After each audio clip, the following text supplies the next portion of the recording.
来看这条新闻，真趣味哦！是阮当前发现的，讲有一个高中生伫咧学校搬布袋戏，引起大家关注。我详细甲看，哇，这个囡仔兄戏件做了袂歹，这就是台北市玉成高中。顶礼拜呢，有学生连续3天伫咧校内练习布袋戏，却吸引上百学生围过来看。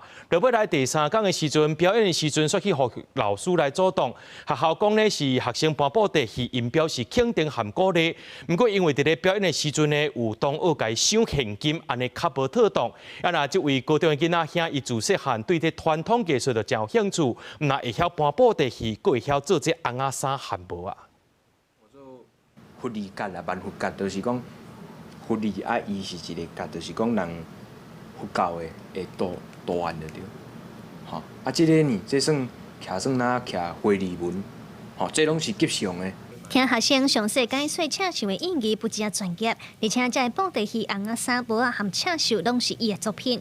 伊是台北市玉成高中的学生王新武。9月初3至初5的时，在校内练习布袋戏，有上百个学生围观，嘛伫咧网络造成轰动。学生讲，伊从细汉就对传统艺术真有兴趣，家己学搬布袋戏，然后高中的时去找师傅学到大。伊讲嘛无想到即届伫咧学校搬戏会遮尔受到欢迎。去的时阵，我一寡拢会晓做啊，但是做袂有力，做袂水。算去遐算讲，知影讲要安怎做。哦，这个戏出要安怎做才会好看，有迄个开口啊，物件要安怎做才会点阵啊。虽然伫咧表演第3天的时，雄雄去互老师阻止，校方解说讲是因为有学生要打赏，牵涉到金钱较无妥当。但是针对学生伫咧校内搬布袋戏互同学看，校长和主任拢表示支持，嘛肯定学生深发兴趣、自主学习，真欢喜伫咧校内有这款国宝。过来有做者活动，有校庆。